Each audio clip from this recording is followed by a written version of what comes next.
Hope you all doing good today. I'm just going to spend about an hour and read you some definitions from my little dictionary. I got a lot of dictionaries, but this is a very good one right here. Um,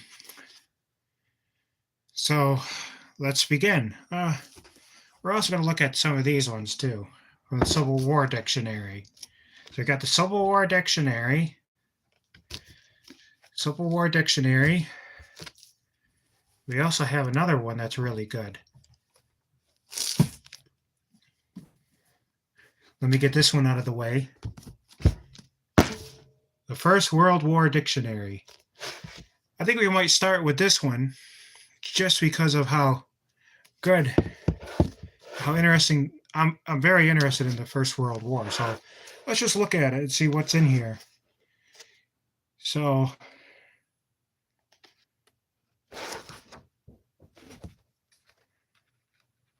let's see. So we have the German Navy, an entry for the German Navy.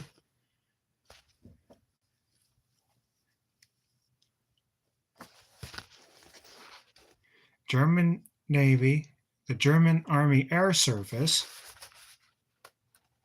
Let's see, what else do we have in here? I mean, you have Gemmerich. I guess that's how you'd pronounce it, Gemmerich. And so Gemmerich, according to this entry, was a Belgian border post about 50 kilometers from, I guess you would pronounce it Liege,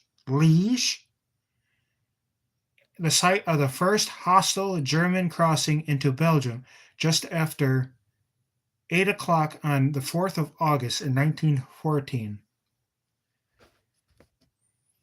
And then we have, let's see, Sir Eric Geddes.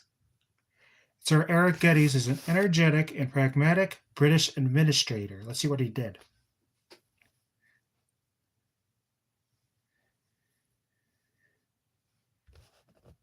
A civil railway manager in August 1914, he won the admiration of Munitions Minister Lloyd George. Let's see for what? Of his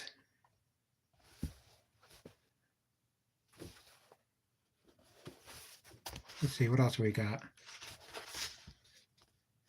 Let's see what else we got. We have the Battles of the Frontier, which is a collective term for the collision of French and German invasion plans on or close to the Eastern French and German invasion plans on the close to the Eastern French frontiers in August 1914.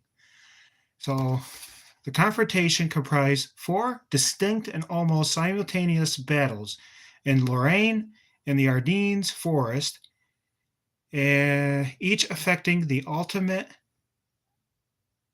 Hello, everybody. Hi. Let's see what else. So that's the Battles of the Frontiers. So, I'm reading from a First World War dictionary. You can find it on, thriftbooks.com,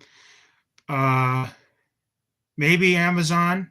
If you like World War I, if you like the Civil War, if the Civil War is more your style, there's another one. It's called the Civil War Dictionary.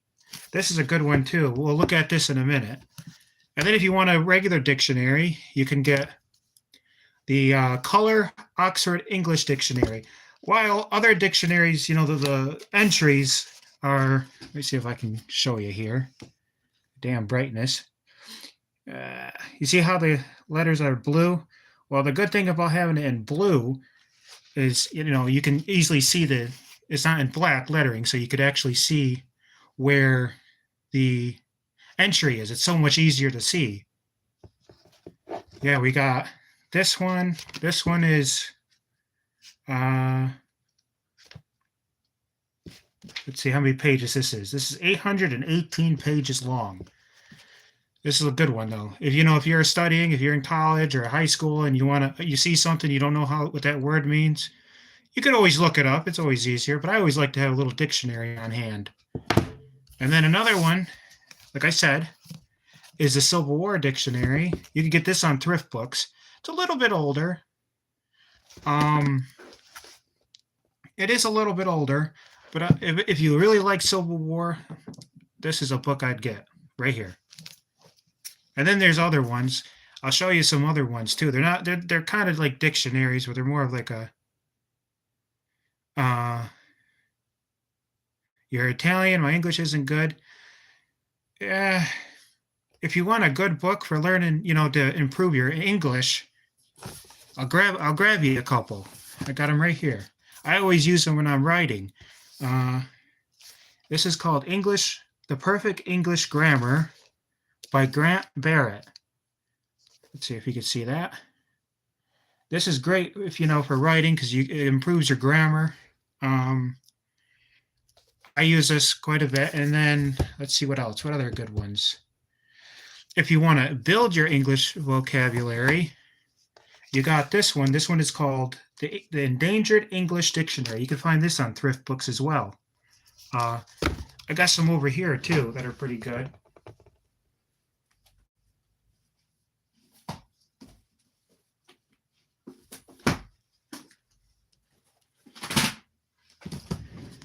This one is a good one. This one's called Merriam-Webster's Vocabulary Builder.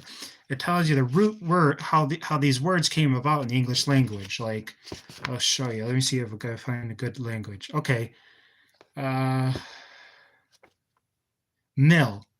So in English, like you would have a millisecond. So what is a millisecond? A millisecond is 1,000th of a second. And so what is mill? The mill in the first part of the word mill is derived from either 1,000 or 1,000. A millennium is 1,000 years old, or 1,000 years, and a million is 1,000 thousands. But a milligram is 1,000th of a gram. A milliliter, 1,000th of a liter, and a millimeter, 1,000th of a meter. So that's where you would get that. So that's a good one, vocabulary builder. Merriam-Webster's vocabulary builder is a good one too.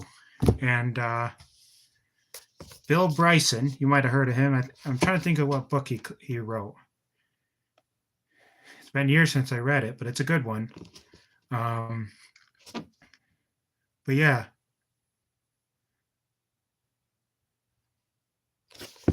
Let's see what's in this. Troublesome words. So let's say, let's see. We find a good entry that really highlights how good this book is.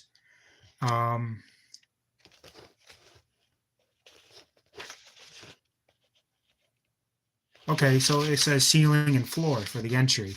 And it says, ceiling used figuratively in the sense of an upper limit is a handy word, but, like many other handy words, is apt to be overused.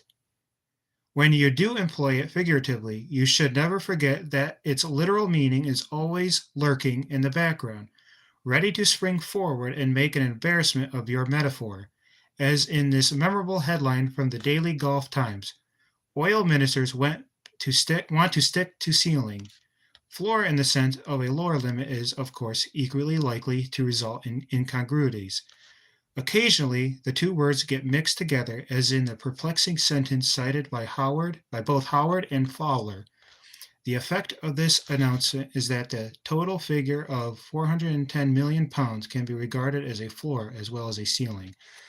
It's a little complex, but I'm telling you, this is a good book too. You get this off thrift books or maybe Amazon for new. This one's a used copy, so if you like it, you like it. This is a really good book for if you want to improve your writing, your English writing. It's called The Elements of Style. It's a classic. It's by William Strunk Jr. This is the 4th edition, but it's just a little book. Tiny little book. And one of the things that you have in it is, let's say, let's see. There's a good part right in the beginning of it. It's really good.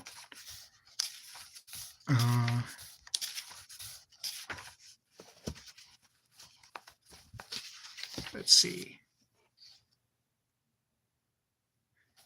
Okay, so form the possessive singular of nouns by adding apostrophe s.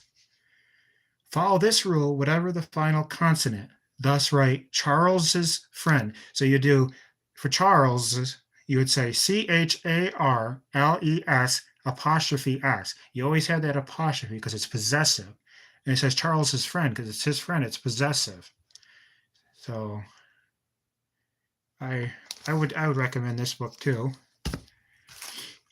And then if you're in college and you use Turabian format, or a lot of times they call it Chicago style. There you go. It's called A Manual for Writers of Research Papers, Theses, and Dissertations. College Style for Students and Researchers, 9th edition. This is a great book too. And but yeah, let's look at the I don't know. Let's see, do the Civil War or World War I dictionary get involved? I think I'll start with continue with the World War I dictionary because this is a good one. So if anybody's new here, this is a World War I dictionary. It's by Macmillan Press. It's a little hard to find. It's kind of scarce now. It's kind of hard to find, but it's good. It's good. Let's see. So let's see if we can find Verdun. What it says about Verdun, the Battle of Verdun.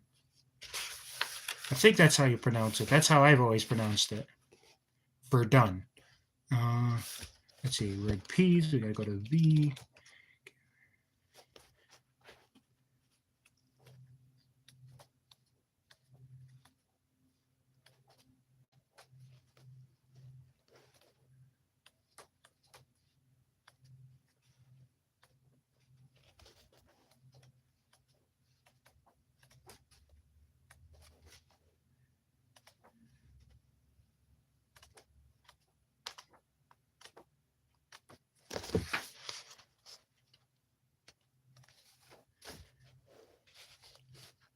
Let's see.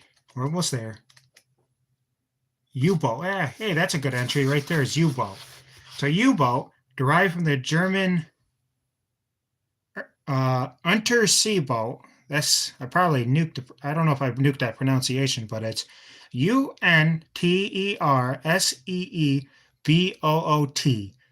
Unterboot or Unterboot, not boat, boot, meaning submarine. The term commonly used in Allied countries to denote all German Navy submarines, although the U prefix was probably applied only to large, long-range German craft, as opposed to the smaller UB boats and UC boats. All submarines serving with the Austro-Hungarian Navy were also designed U-boats. See also U-20, U-155 submarine warfare. Okay, now let's go back to try to find Verdun.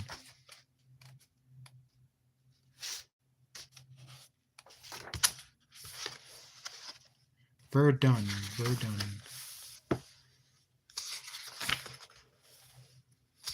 Oh, Vickers gun.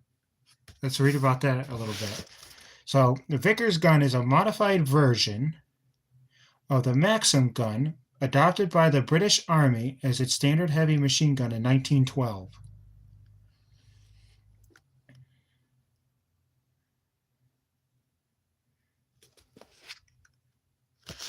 Let's see. Let's look for Verdun.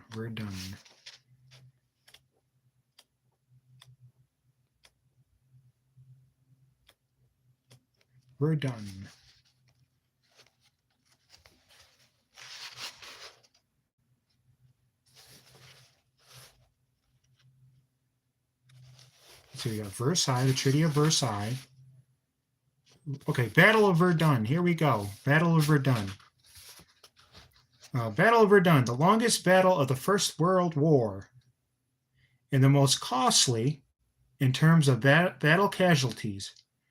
Fought from 21st February to December 18th, 1916, around the fortified French garrison town of Verdun on the River Meuse, 200 kilometers east of Paris. Let's see. No, let's look at the.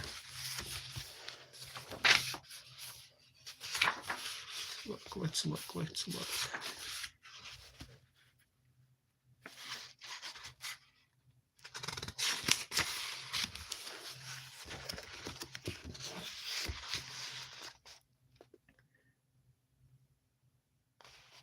Let's see, what do we got here? In September 14th, invasions of France, East Prussia, Serbia all fail. Race to the sea in France. So on the let's see, the first it says the 1st of September 1914, you had St. Petersburg that's renamed to Petrograd. And then on the 2nd of September 1914, the French government leaves Paris. And then on the 3rd of September 1914, it says that the election of Pope Benedict the 15th, Russian forces take Galicia. Hope I'm not nuking that. Let's see what else. Let's see what else happens after September 1914. It says, let's see, October 1914. Let's see what happened then. The first battle of Arras, and then let's see. And the 18th on October 1914, it says the Battle of Flanders underway. And then the 20th, German withdrawal from Warsaw. Pretty cool. You know what? This reminds me. I'm going to go get another book. I'll be right back. There's another book. It's great. It tells you the dates in history, like this date in history, that date in history. I'll be right back.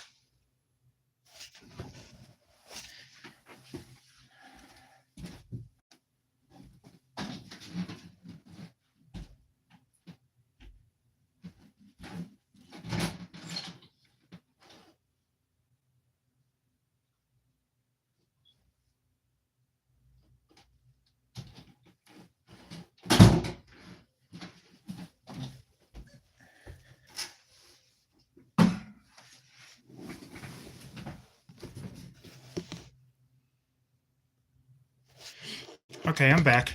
This is a good little book you can find off Amazon, probably for about $10. It's the book of This Day in History. So let's see what we get in here. So let's see. What is today? Today's the day. Let's go to April. April.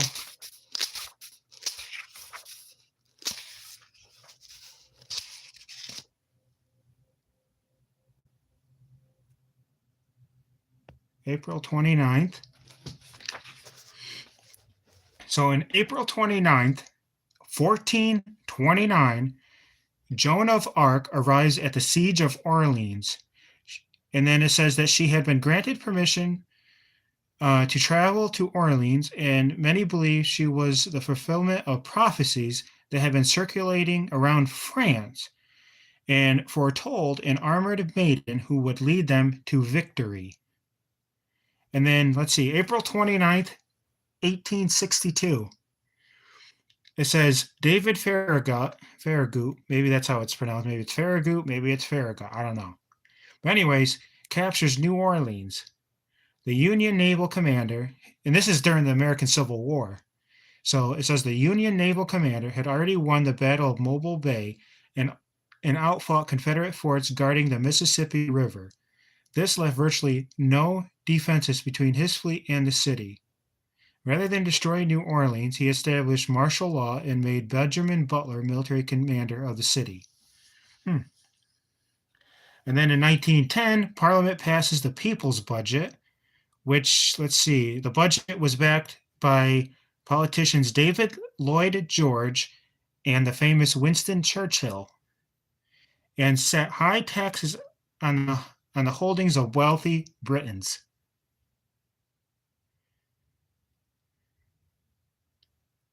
Let's see, 1944, April 29th, 1944.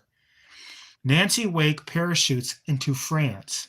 So in 1944, Nancy Wake parachutes into France. Wake was a British special operations agent and leader of the French resistance. Let's see what else. What else happened? Oh, April 29th, 1945. Hitler gets married. While in an underground bunker in Berlin, Adolf Hitler married now his wife, Eva Braun, and designated Admiral Karl Donitz as his official successor. Let's see what else. In 1968, of April 29th, 1968, Hair opens on Broadway.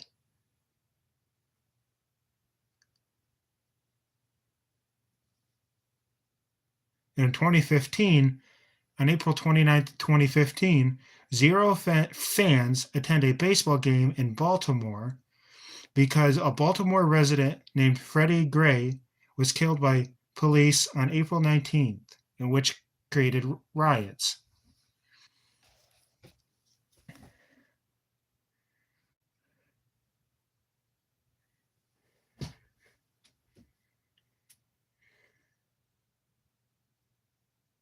So on April 30th, in 1789, George Washington takes the oath of office.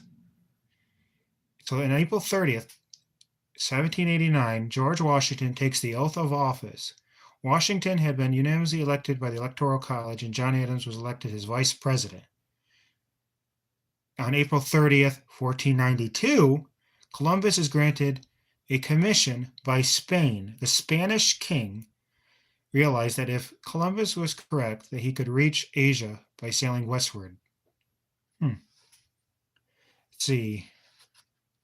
On April 30th, 1897, J.J. Thomson announces the discovery of the electron. Let's see what else we can find in this one. Let's see. On May 8th, Hernando de Soto discovers the Mississippi River. On May 8th, 1541, he discovers the Mississippi River. Let's see. On May 8th, 1877, the first Westminster Kennel Club dog show opens. On May 8th, 1861, Richmond is named the capital of the Confederacy.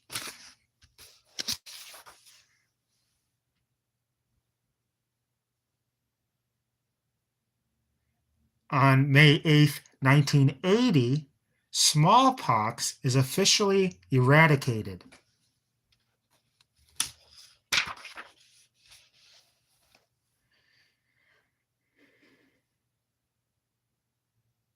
On May 10th, 1775, the Green Mountain Boys capture Fort Ticonderoga.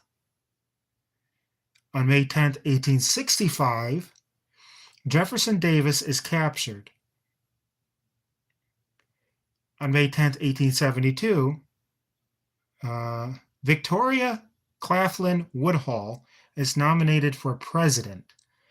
So Woodhull was the first woman to be nominated to run for president of the United States, and she was selected by the Women's Suffrage Association in New York City. Funny thing is that New York City used to be the capital of the U.S. I think it was the first capital. Let's see what else. May 11th, the Diamond Sutra is printed in China. The book is the earliest known printed book in existence is the Diamond Sutra. It was printed on May 11th, 1868. Or no, not 1868, 868 AD. Let's see.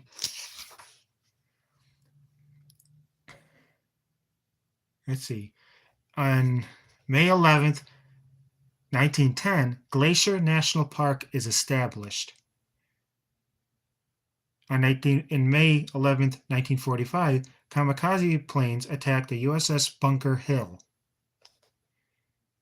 And it says that here that two kamikaze planes had crashed into the American aircraft carrier in Okinawa.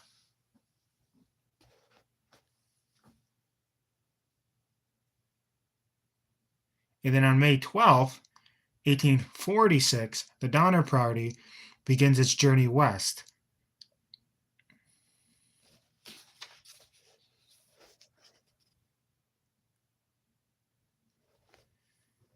Let's see, May 13th, 1568, Mary, Queen of Scots, is defeated in the Battle of Langside.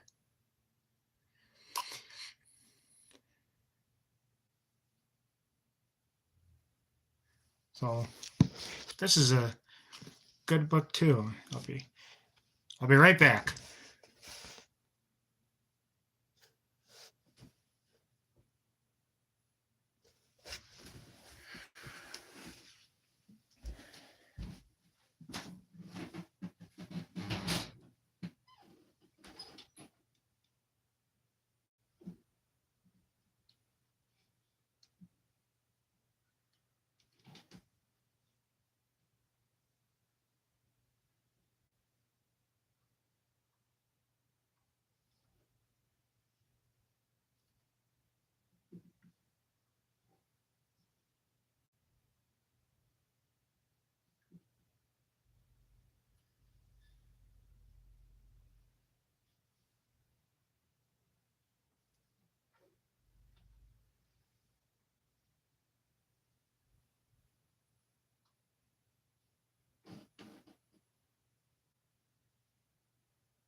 I'm back, and yeah. But so this is good World War I book. And now let's look at the Civil War dictionary.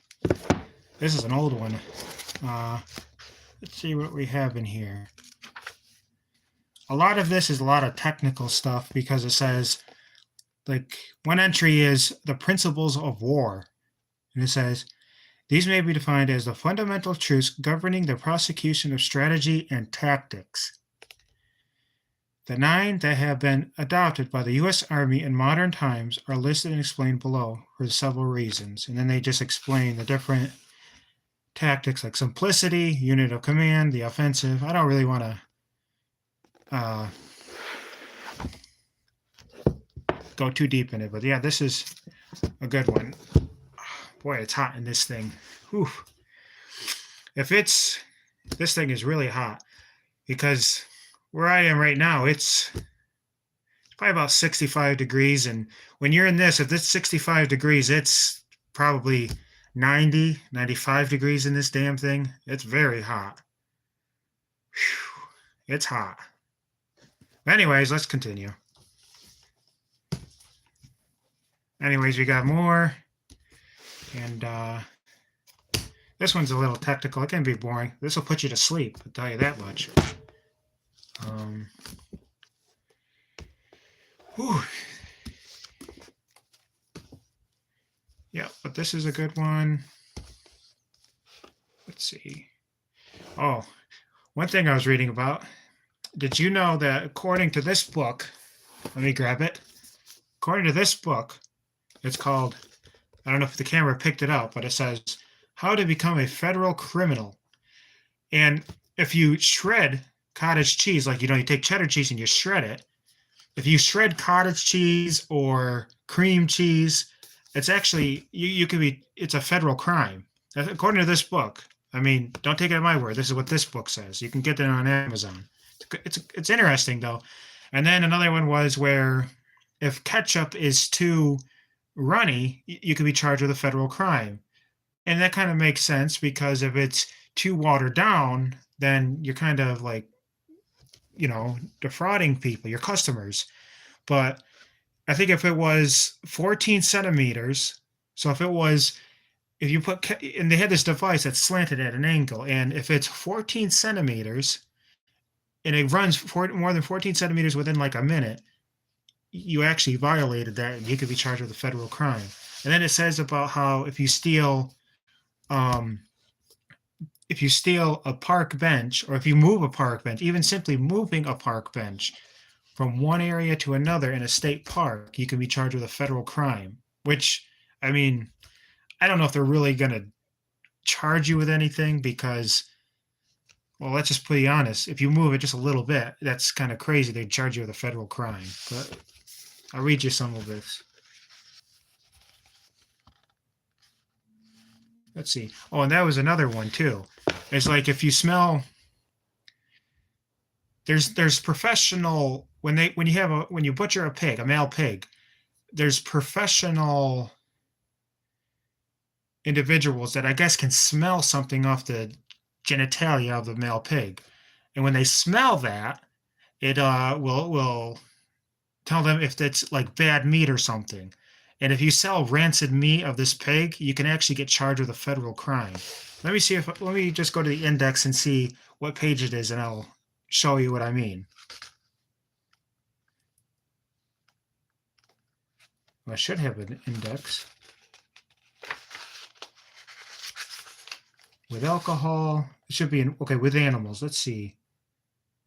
Damn, no index. All right, I'm just going to have to go through it real quick. I think it was in the middle part of this book where it was talking about that. Because it was talking about how, and if you're trained to do that, you actually have to, put your nose pretty close to it. I mean, I wouldn't want that job if I didn't need it. I mean, if I had to eat, I'm going to get that job. But if I could do something else, I'm going to do it. Because, let's see.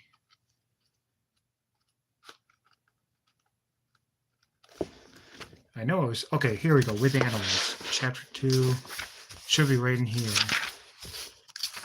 Unless it's in the food section. It could be in the food section. But, okay,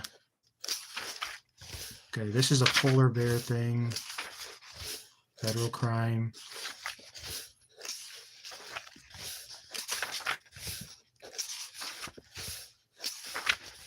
No, I guess it's got to be with food then. Let's see.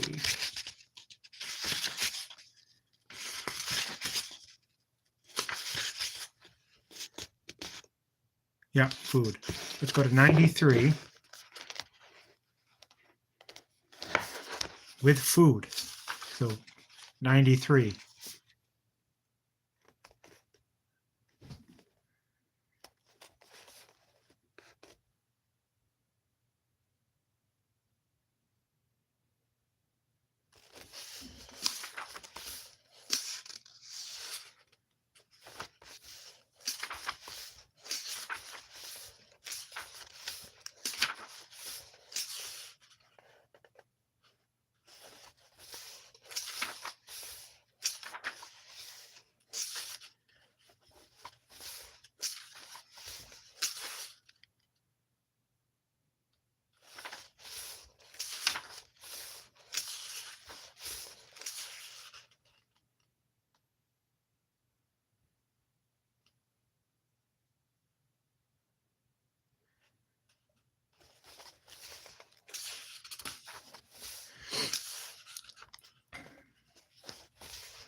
See right here. So you sell pork from a pig with a pronounced sexual odor.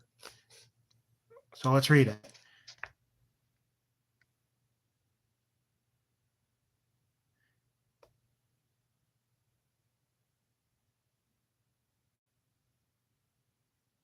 So in the U.S., you can't sell it if it's a male, and usually it is a male because of the hormones and the components of the male pig. But anyways, you cannot sell in the U.S. You cannot sell pork from a pig that has a pronounced sexual odor. So, and there's actually people where their job is to smell it. So, and it says that some studies suggest that between 7.6 and 75% of pork consumers are unable to detect this boar scent. If true, that means as much as 3/4 of people could be eating tainted pork. Do you eat pork? Can you smell it? Because I can't. I mean, I don't know if I've ever had it tainted, but who knows?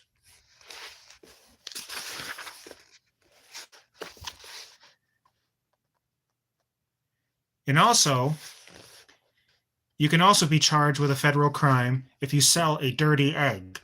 So, when you go to the market and the eggs are a little dirty. I mean, when you go to the market, like a farmer's market, the eggs may be a little bit dirty. So technically, they could be charged with a federal crime. But who's going to enforce that? I mean, you go to a local farm, near your house or whatever if you can. If you're not in a big city where there's no local farms and within a few mile radius, you're gonna get dirty eggs. I mean, it's you just crack the egg and eat it. I mean, not eat it, but cook it and then eat it. But yeah, but that's why in Walmart they're always so clean. The eggs in the Walmart are so clean. Or if you go to whatever grocery stores around you, that's why they're so clean because they cannot sell a dirty egg because it'd be a federal. I mean, for one, it's kind of gross and unsanitary, but it's also a federal offense. But let's see.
You ever heard of the adjective gluttonous? Glutinous? It's probably glutinous because it's like glue.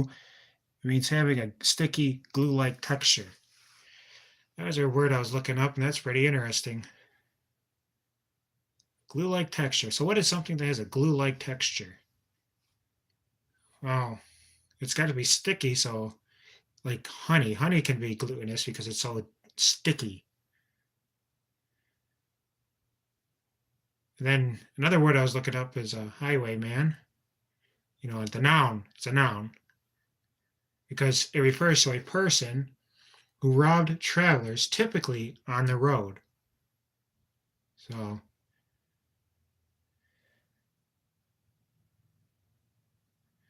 alrighty. Well, I think that's it for today. It's getting hot in this thing. Getting very hot in this thing. All right, everybody. Let's see.